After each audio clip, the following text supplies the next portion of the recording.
Raphaël Legendre, la tension monte en Europe autour du Mercosur. Le chancelier allemand assure que l'accord ne sera pas bloqué malgré la décision des eurodéputés de saisir la justice européenne. En France, le gouvernement dénonce, lui, un possible viol démocratique. Oui. C'était la phrase d'hier. Alors concrètement, Raphaël, que va-t-il se passer? Est-ce que cette saisine de la justice peut réellement bloquer l'accord? Alors, la première chose à faire, c'est attendre la décision de la Cour de justice de l'Union européenne qui va se prononcer sur 3 points précis. Le premier point, c'est sur la procédure. Est-ce que la Commission a bien respecté les règles? Et là, la réponse est connue d'avance. C'est oui, il n'y a absolument aucun doute sérieux là-dessus. Le deuxième point, il concerne les contrôles sanitaires aux frontières. Concrètement, avec cet accord du Mercosur, l'Union européenne doit déléguer une partie des contrôles aux pays exportateurs via des agences certifiées sur place. Et les députés, en posant la saisine devant la CJUE, estiment que cela pourrait violer le principe de précaution européen. Mais en réalité, c'est une clause très classique dans tous les accords de libre-échange. Ça s'appelle la facilitation du commerce dans le jargon des professionnels. On l'a mis en place avec plein de pays, avec le Maroc, avec l'Algérie, avec le Vietnam, avec la Turquie, j'en passe, et d'autres, sans qu'on ait jamais eu de problème sanitaire. On a beaucoup instrumentalisé les peurs autour de ces bœufs aux hormones, des antibiotiques qu'on pourrait avoir sur le sol européen. En réalité, on n'a jamais eu de problème avec les autres pays. Pourquoi?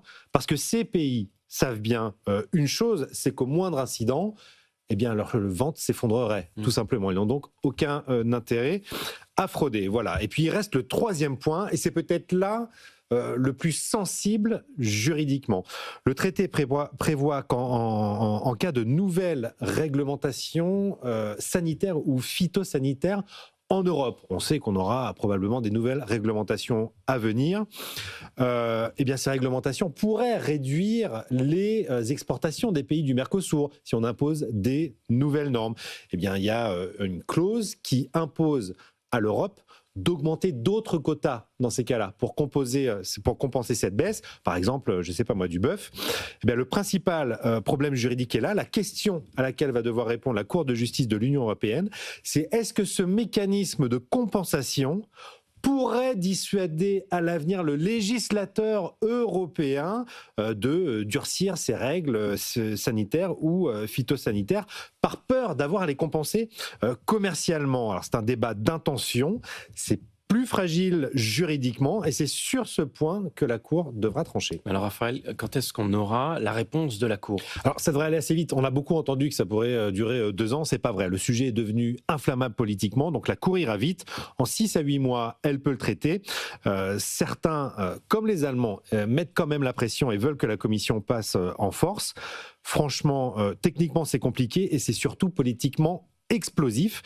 La Commission vient justement de publier une lettre d'intention au début du mois pour mieux travailler avec le Parlement. Von der Leyen n'est pas ancienneté au Parlement européen. Et là, ils sont promis de plus travailler ensemble, de faire circuler l'information. Et au moment où l'Europe tente de défendre l'état de droit face à la brutalité de Donald Trump, passer en force enverrait quand même un très mauvais signal. On a mis 25 ans à négocier ce traité. Franchement, on peut attendre 6 mois de plus. Ne pas le faire, ce serait une erreur politique et une faute démocratique.